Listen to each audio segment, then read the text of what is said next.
welcome to Turn the Page, the official podcast of the Syosset Public Library.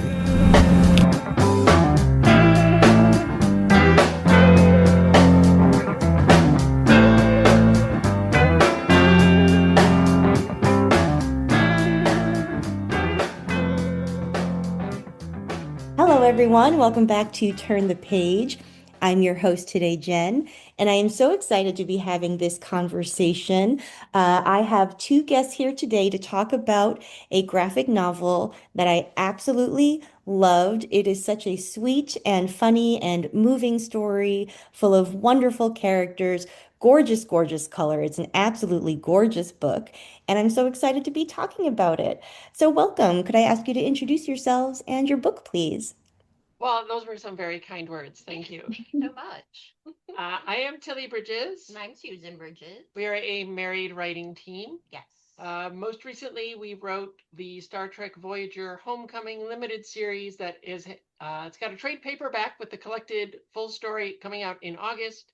And I have a previous book, Begin Transmission, The Trans Allegories of the Matrix, that I was delighted to come talk to you about on this very show a few years back. And we have done a bunch of other work in animation, television. We have a short film going through festivals around the world. So we write in like every medium that we can get our hands on. And yeah, we wrote on season 2 of the new Monster High animated series. And yeah, we're really excited about Just Another Summer. Mm. What a fascinating collection of works across so many different mediums. It's really, really fascinating. Is there one that feels most like home or where you feel most comfortable? Oh gosh. I don't know. Like I grew up loving comics, but I also grew up loving television and animation. I don't know. That's like asking me if I have a favorite kid. I don't know. Might Yeah, depend. true. A hard question. Our brand is nerd, so we do try to lean that way. Yeah, but that's not a medium that we No, prefer. that's true. Yeah, they're all so different. And Yeah. I feel like the work we've done in so many of them has informed our work in other mediums. Yeah, yeah.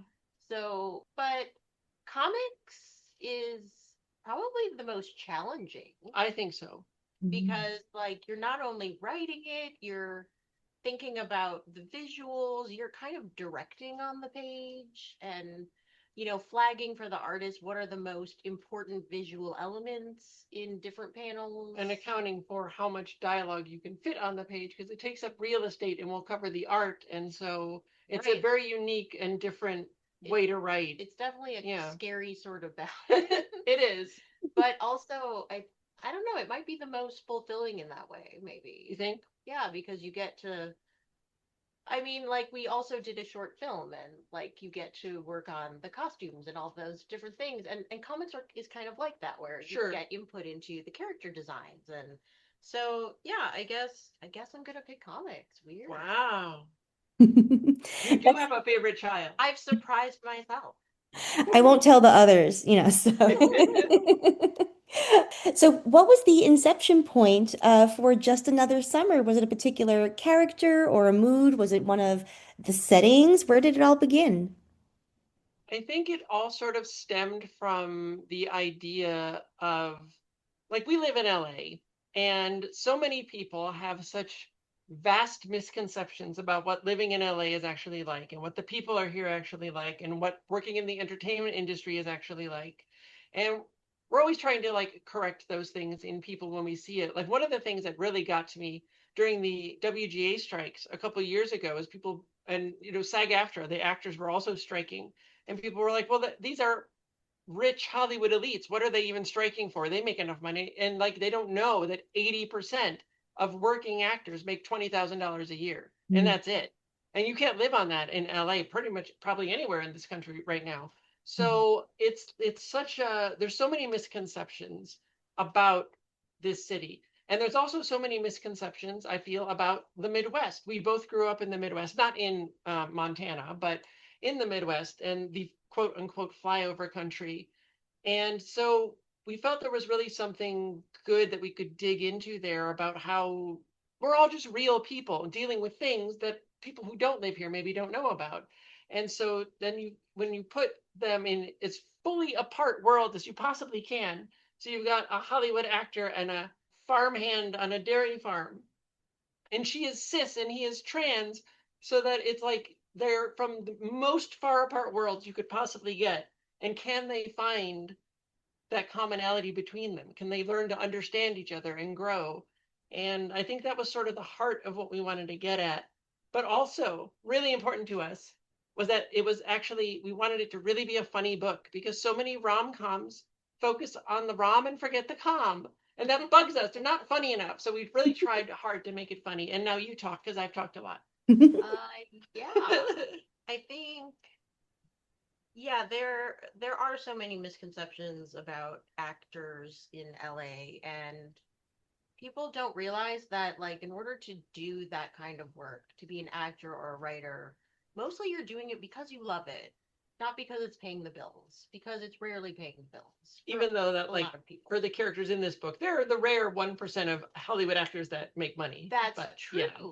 But mom is also hustling and not making as much. Yeah. I thought was an important point too. And Sure. what does that look like? Yeah. And yeah, like LA is weird in a lot of ways. Like a school handbook is going to have the rules for child actors out here. It's weird. Or about how you have to sign a release for your kid in case there's some shooting, they're like Uh-huh. filming on campus that day, and your kid might be in the background of a scene. So sign all these releases so they can be in whatever shoots there. And it's wild. It can be very weird. Yeah. But yeah, also, and I feel like coming from the way we grew up in the Midwest in a time where queer people were not very out, Yeah. were not open, it was pretty easy to relate to that sort of I situation mean, too. even today in the Midwest, that's still true in a lot of places, sadly.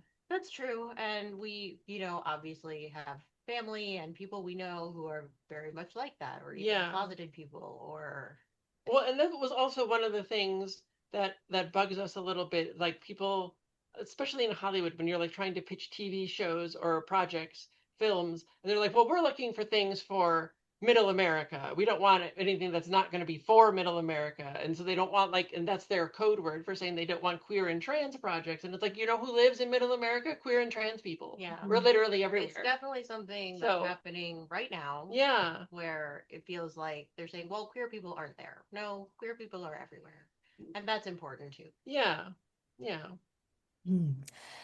Absolutely. And something that I think is so interesting that is revealed through having these characters who feel out of place, either because they're literally like transplanted geographically, or because they're not quite sure of their, their position where they live, and they feel kind of alone and isolated, that like normality and not normal is so relative, and it's so subjective too. And it's, it was really interesting, I think, to see a story about where both sides are sort of moving from judgment to understanding, Yeah, yeah. We kind of wanted to turn those rom-com tropes on their head a little bit and play with them, because, there's so many of them. It's the successful city woman leaves her job for the country bumpkin guy back home or out in the country, And we're like, well, but why would she do that though when she loves what she does, Why So does anyone have to give up why does anyone their give up their dream for love? Why can't Yeah. you have both? And is that possible for people from two so diametrically opposed worlds? So yeah, that was a big part of, I think, what we also wanted to dig into with that. Mm. I'd love if you could talk a little bit about developing Haley and Becky first. I love both of them as characters and their dynamic. Could you talk a little bit about how you shaped them relative, or, with the things that you want to say, perhaps about growing up in Hollywood? Yeah, because they're definitely shaped by having careers like since childhood, which is, something also that's not quite. I mean, actually, maybe Farms and Hollywood share that a little bit. But Yeah, I suppose they do a Yeah. little bit, but yeah, I'm in love with them. Yeah. they're really, really fun to write together. The way Yeah. that they Bounce- bounce off each other. They bounce Yeah. off each other, and but we realized as time went on that Haley was very much me and Becky was very much Dilly. In personality, maybe so. But there are also bits of us in each of them, because like Haley, her deep, like almost spiritual love for the Griffith Observatory and what it means to her as an artist is like directly from my own heart. That's true. That's true. So there's like bits of us in each of them, but personality wise, you are very much the Haley and I'm very the Becky. Like Haley leads with anxiety and Becky leads with fun. Yeah, And that's definitely that is our dynamic. yes. And so that was I think also it was fun to have like them have that strong relationship because I definitely do not have like a strong relationship with my siblings, and I know yours are fraught as well. Yeah. So like it was I don't know, kind of healing to write something like that. Yeah, a little bit of their relationship, I think, might have been a tiny little bit of wish fulfillment for the both of us. Like, what would it be like if you had that sibling that you knew was always there for you, no matter what? That ride or die. Right. Even though sometimes you get on each other's nerves so bad, but you love them to Yes. death and you will always be there. And we put that in too. Yes, we When they did. got on each other's Yeah, nerves. especially that bus trip. Which were really fun. Yeah. But yeah, so I think that was part of it. Just we both come from very difficult family backgrounds, not just in terms of siblings, and so I think you can see a lot of that reflected in their relationship with their mother. But so we didn't want it to be nothing but strife for them because their lives, even though yes, they make a lot of money, are very difficult, especially for teenagers. And so we wanted them to have some kind of a really good foundation like that we didn't have, and say, what would it be like to just have a really supportive, loving relationship with somebody in your family who actually cares about you as a person. Yeah, and I think also like having them crash a prom. When I hit on that idea, I felt like that was it for real. Because, like, it's like, how are you going to relate to these rich kids, like, who have whatever they want, right? But they don't. But they don't. They don't have normal childhoods. They don't get to have a normal childhood. Yeah. And so that felt like something that was really relatable, like just wanting to do something all the other kids get to do that they will never get to do. Right, right. And I think that also is true somewhat for Jake, even though you don't get to see that as much. But as a trans kid growing up in Montana, there'd be a lot of things that other kids there were doing that he wouldn't be able to, because like we even put in, with the book, that he didn't really know any other trans people in Montana. And there are more than one, obviously, but everybody who lives there is so spread out that the population density is so low, especially compared to LA, that you could go years maybe without seeing anybody. So what would that be like? And they each have this version of isolation that they're dealing with, and I think can relate to in each other. That is so interesting because that was definitely something I thought about in regards to Haley and Becky and what it's like to grow up famous, basically, as really young people in Hollywood, and how it seems to create this re weird or maybe unique mashup of like worldly but very sheltered as well. And like that is sort of what gets them in trouble in the beginning a little bit. That they have these like big ambitions, and they think that they're very cosmopolitan and all this, but they are still, very young teenagers.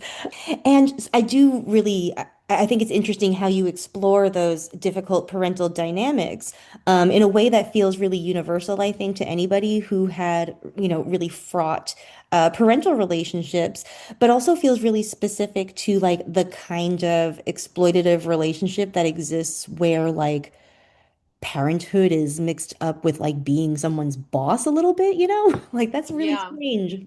It is really strange. Mm. And I think that also is another little bit that we got to tie into with Jake. And like, not like in terms of the story that you see, but in backstory, like, as a trans kid growing up trans and not knowing I was trans, I felt so much of the same thing that Haley gets from her mom, from my mom. And it was in the pressure to conform to who they thought I was supposed to be. And so I feel like between the two of them, they're experiencing it in entirely different ways. I am not saying that being a Hollywood actor is the same as being a trans person, but they are experiencing similar things for somewhat similar reasons from similar sources. Jake does talk a little bit about the difficult relationship he had with his parents in the book. So I think that again, it was part of the whole part of the book that we all have more in common than not, no matter how different we are from each other, because we're all still human and we go through the same things. Yeah, and actor children getting exploited by other family members is Yeah, unfortunately somewhat common. And Jake being rejected by his family is also somewhat common. These yeah, are common things that it felt important to highlight those things so people are aware, maybe, that maybe weren't aware. sure. Yeah, we've Mm. also wanted to, we didn't want to be preachy or anything, but we did want to try to educate people reading it, not just about what it is like for people in Hollywood in like Haley and Becky's position, but also for like trans people and not just trans people in the Midwest, but so many things you wouldn't have thought of, like with Jake and his binder and he can't go swimming and the way that that restricts what you're able to do and how you feel about yourself. And so I feel really blessed that we got the opportunity to do that because we have pitched a lot of different projects across many different mediums, and very often we are not allowed to put trans characters in things or speak directly to trans issues. And so the fact that we were with this feels just like a gift because we never get to do that. This is the most trans and queer forward book we've gotten to do, and it's very exciting. Mm. Yeah, that is great. And it's so I think it's a really lovely balancing act that you do with the book where it's very joyful. There is a lot of affirmation and validation and hope in it, but it is also very realistic about both of these situations, both like the exploitation of children in Hollywood and the very difficult situation that trans people face in states where, the legislation is sort of against them at the moment. And I think it's really lovely that they can come together and sort of understand that even this experience of isolation is something that they can identify within each other, but also like that also cures it in a way. Did I say that correctly? Did that make sense? I think so. It's Yeah. it's finding someone else like you in some way when you thought you were the only one going through what Mm. you're going through. And then when you find that person, you're like, you know what it's like. You understand me on this level that no one else does. And that's a really magical thing. And a big deal for teenagers. Absolutely. Mhm. Yeah. When you're just a head swimming full of hormones all the time. Yeah. And I do think that these sorts of narratives too that show fraught parental relationships are really important for younger people because I know as somebody myself who was a child of divorce and also had pretty difficult parental relationships, there was so much media out there that was like, just tell your parents, like they'll help you out. Or like, a lot of Yeah. stuff that was like giving me advice that was like, well, that clearly doesn't relate to me in this moment. And so, Exactly. You have not lived my life. Let me tell you, you don't know my parents. yeah, no, I need plan B or plan C at this point. Like I need Yeah. to. So, and I think that that's, like children need those sort of realistic narratives. It reminds me of, I think maybe Mrs. Doubtfire when Robin Williams insisted that the parents not get together at the end. He's like, because most children of divorce don't get to experience their parents reuniting. Sure. Yeah. Mhm. I think it is important to show kids that are going through that or have a difficult relationship with their parents that you can find love and acceptance and validation even if it's not from them. There are people out there who will love you for who you are. And as again, as a trans kid that went through that myself, that would have meant a lot to me. I would have glommed onto that so hard. So Could you talk a little bit about collaborating with your team? There's absolutely, this book is chock full of gorgeous illustrations, beautiful, beautiful colors, and really very skillful lettering. Something that I think is overlooked in a lot of comics is the importance of balancing, like you mentioned before, like the text and the art. And I think they both work together really well here because there's a lot of snappy dialogue, but it still feels like a very art forward comic. oh, yay. That's always the balance you try to strike. It's Yeah. tough. Yeah, our two artists, Julia Ronaldo and AOIG, they're both Italian and they live in Italy. And so it was a very interesting process because they did not have a frame of reference for a lot of what we were talking about. So I know you, Susan, especially you, because you're the reference nut.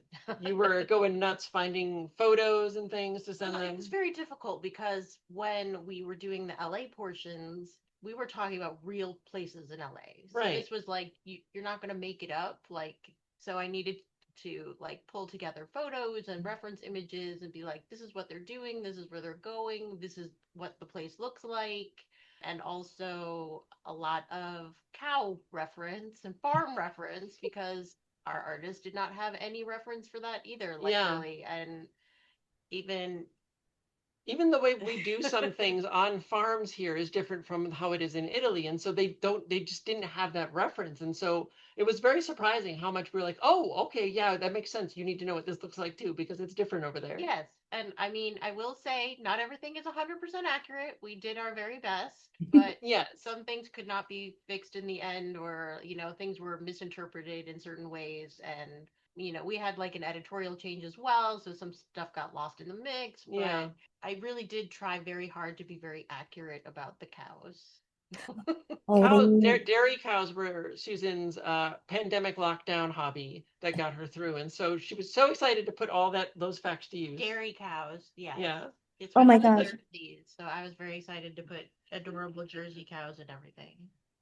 They are so adorable. They nailed the cows, I have to say. I love the They're- little panel with the little baby with the giant eyelashes and all the hearts and sparkles around it. It's so good. But I yeah, literally gasped. I was like, oh. yeah, I mostly I'm really enamored with the way that they drew Haley and Becky and Jake and Anne. I think they captured them really well. And I'm so glad that you brought up the lettering, like with Chaz Pangburn, who did the lettering, because so many people, I think, overlook how important lettering is in any Definitely. kind of a comic or graphic novel, because it will make or break your book. Like when it's so good, you don't notice it because you're so wrapped up in everything. But when it is bad, it will stand out, it will break everything up. And sometimes also, again, I think because our artists were in a different country and English was not their first language, and we had a lot going on with everything in the production schedule, there wasn't always a necessarily clear, I guess, communication of which side of the panel different characters were on. So sometimes they were accidentally flipped. And Chaz made all of that work still, so that you read it in the right order and it wasn't confusing. And that's a really, really tough skill. It's something I could not do. And to make it Yeah. look artful at the same time is a real talent. So yeah, you did a great job. That is like the really fascinating paradox of it because when it's really, really good, you almost don't notice it, right? Because your eye is Exactly. flowing so naturally without having to really guess like where to go next. It just feels really intuitive and invisible in a way that's kind of miraculous, but it is so well done here. Yeah, exactly. It's one of those, it's a total paradox. When it's really, really good, you don't notice it because you're too wrapped up in the story. So if it ever sticks out to you, you know something's going wrong. Yeah. You're like, wait a minute, this doesn't make sense. Is it a very different kind of collaboration that you experience in other types of like collaborative creative endeavors? Because I imagine like in TV or something, there's a lot of times when everybody's in the same room together or on the set and collaborating in real time. But this, I imagine, is a lot of like what do they call it? Asynchronous communication, waiting for stuff, Sure. different phases. Yeah, there's like a lot more sort of, I imagine, waiting and sort of anticipation of how things are going to look, how things are going to turn out. It seems like a very interesting type of different work.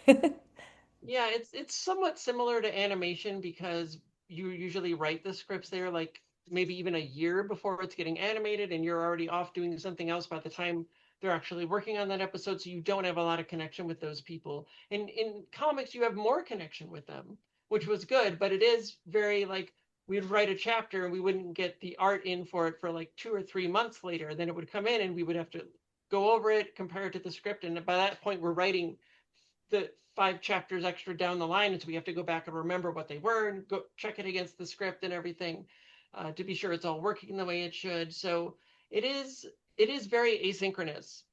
And you check all along the way, So many every times single you check the thing. pencils and the colors and the letters, and yeah. Yeah, each phase, and then when you get the final, you check it again. Right, for any last minute tiny errors So that you maybe can be definitely fixed read before it like print. 10 times at least. At least, yeah, over and over again. Wow. What is the final product is absolutely beautiful. It's a really gorgeous book, and I am so excited to Thank share you. it. You're very welcome. I think it's going to be a hit here at the library. It always sounds like, you're working on a dozen or more things at once, but what is on your horizon right now? Right now, we're still putting our film fest through festivals. It'll probably finish up its run there like toward the end of this year. And we have another graphic novel a middle grade girls adventure graphic novel that we're told is supposed to be out in the first quarter of 2027. So it should be announced really soon, but they have not announced it yet. So we're not sure what's going on. But we've done lettering passes through most of it. I think the first half of it, the art and colors are all done. So it is coming along. We're very, very excited about it, but we're not allowed to talk about it until they announce it. So I don't know when that will be. They haven't told us yet. That's true. Yeah. Well, thank you for telling me what you can. I always love to hear what is in the works. And I really appreciate you taking the time out of your, I imagine, extremely busy schedules to talk with me and our listeners. It's always a joy. Thank you. Well, thank you so much for having us. Yes, this was so much fun. We're delighted when anyone wants to talk to us about our work. So this is great. Well, and thank you, listeners. Please check out Just Another Summer. By the time that you hear this, it'll be out in the world, so you can head to your favorite bookstore, comic book store, library, bookstore, I said bookstore, website, wherever you like to go for books. Do you have a place that you like, perhaps in LA, that you like to send folks for books? Good question. Our comic shop is House of Secrets in Burbank. They are our favorite shop that we go to a lot, but there's a lot of really good shops in Burbank, or not in Burbank, in Los Angeles. So if you are here, definitely look, because there's probably one in your area that's even closer. We are blessed with a lot of those. That is true. Yeah. Excellent. I'm, curating a large bookstore and comic shop tourism list. So this is very personally driven. So I appreciate it. All right. Well, thank all of you again, listeners, guests, everyone. It's been such a delight. It is time to close this chapter. We'll see you next time. It's time to close this chapter of Turn the Page. Join us for the next episode.